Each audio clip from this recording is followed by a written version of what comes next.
안녕하십니까.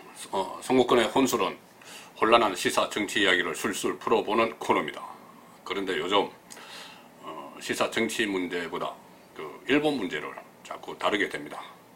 이것은 뭐 사실 외교 문제인데, 외교 문제고 경제 통상 문제인데, 이 문제를 마치 정치 문제처럼 끌어온 것은 청와대 쪽입니다. 자, 대한민국 사회가 지금 정권이 잡은 집권층의 잣대에 의해서 반일 애국자냐 아니면 친일 매국노냐 이렇게 쪼개지고 있습니다. 정치 문제로 만들어버리는 것이죠.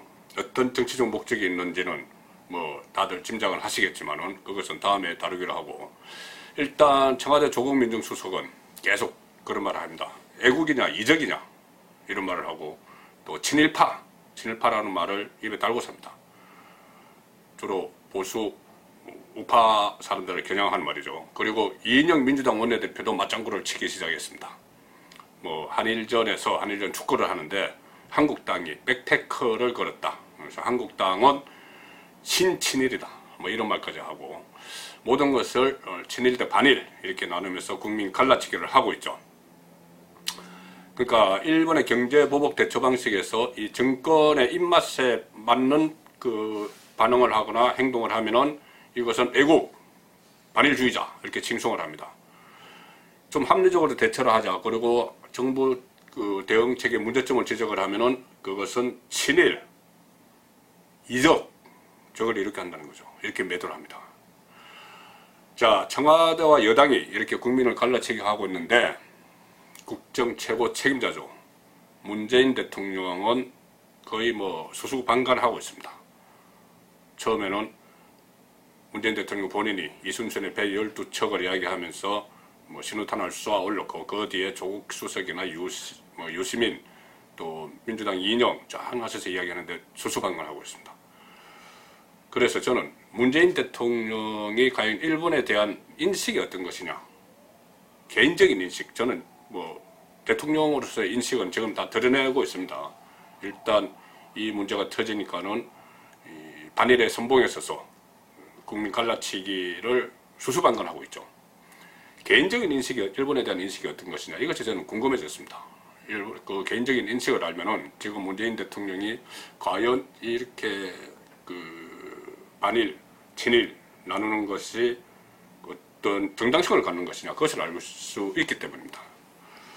문재인 대통령은 개인적으로 반일일까요, 친일일까요? 일단 5당 대표회담, 며칠 전에 청와대에서 열린 5당 대표회담에서는 나는 반일 감정을 갖고 있지 않고 그럴 생각도 없다 이렇게 이야기했습니다. 자, 그런데 일단 가족들 문제부터 보겠습니다. 몇 달 전에 일본 산케이 신문이 이런 보도를 했습니다. 문재인 대통령의 딸 다혜씨, 지금은 동남아로 이주해갔죠. 다혜씨가 일본의 고쿠시칸 대학에 유학을 했다.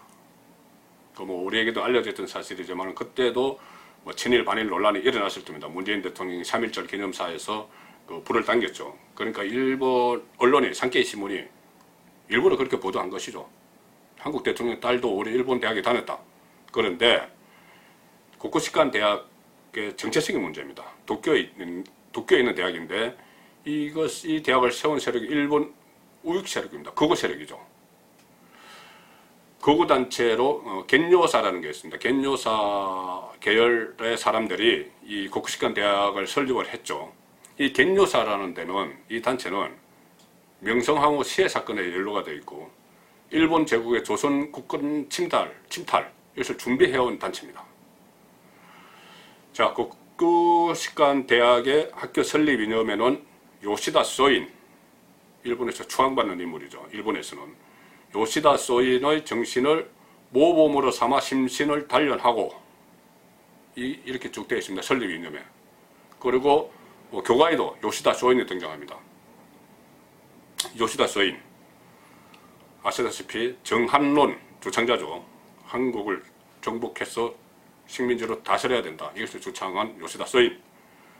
그러니까 조선 침략 이데올로기의 원형을 제공한 인물이고, 많은 일본 군국주의자들을 길러냈는데 제자로, 그 중에서 이토 히로부미, 또 조선 초대 총독 데라우치 마사다케, 또 한일 병합 당시에 일본 총리 가스라 다로 이런 사람들을 길러내는 인물입니다.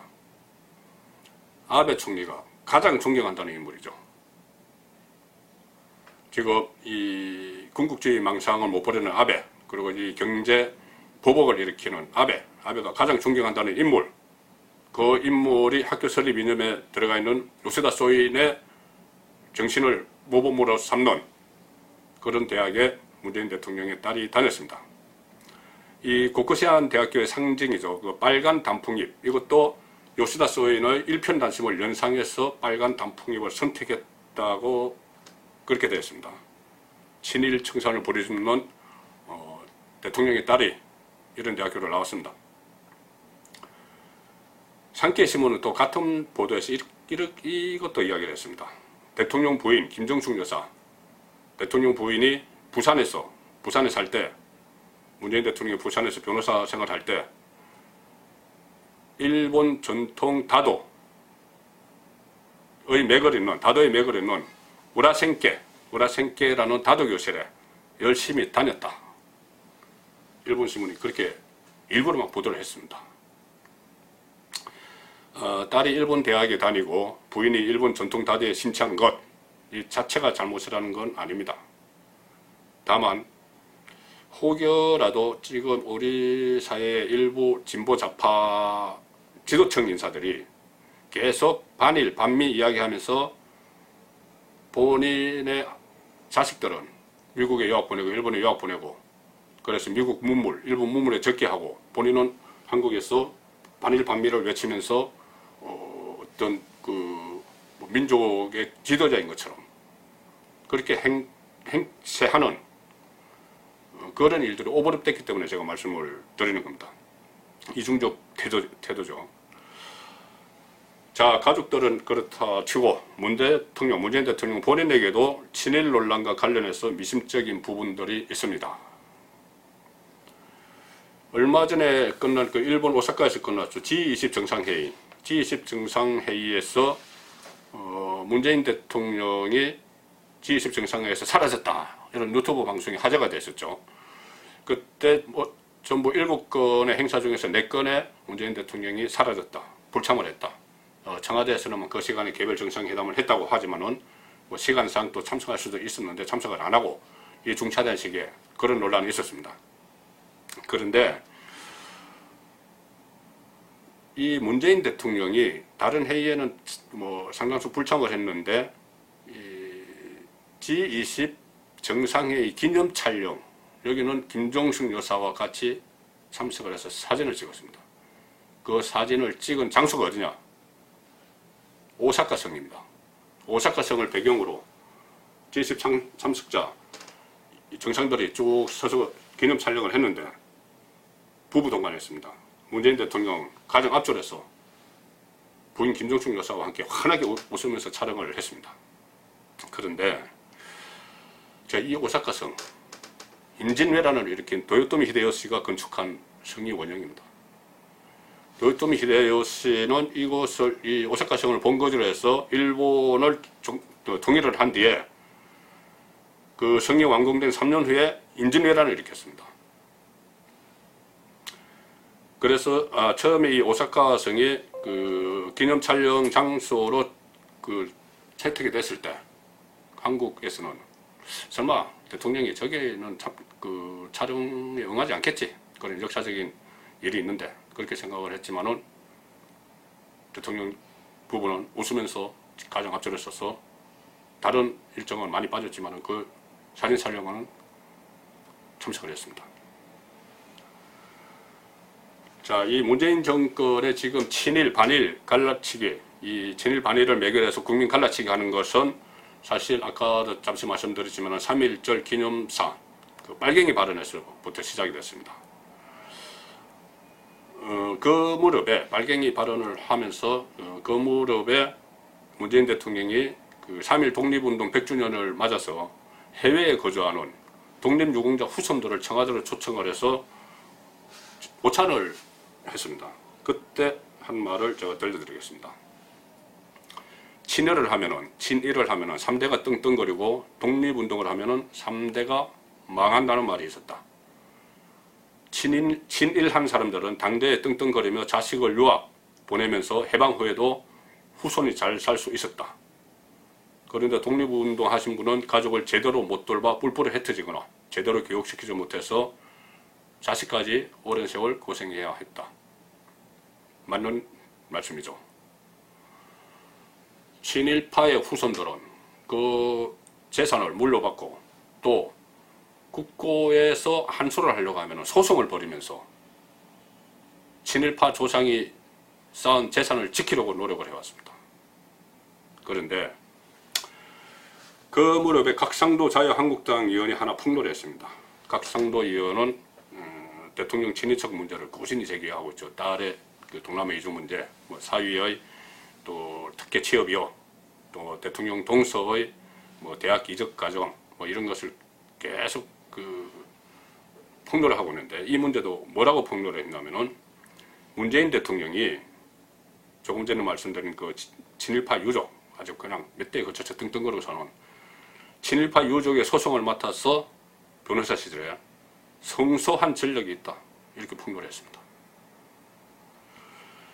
김진태 씨, 김지태 씨입니다. 김지태 씨.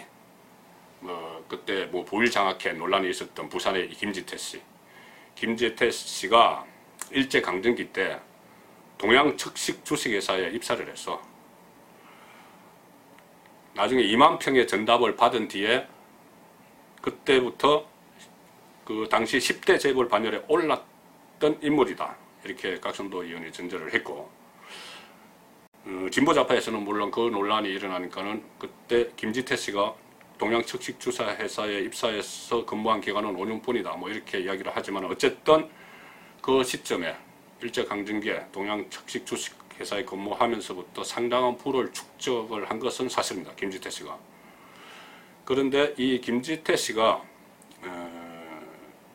국가에 대한 소송을 제기를 했습니다. 뭐 상속세 소송이었는데 어쨌든 승소를 해서 국가로부터 117억 원을 돌려받았습니다. 부산에서 있었던 소송이겠죠. 그때 변호인으로 참여했던 사람이 노무현 변호사, 문재인 변호사였습니다.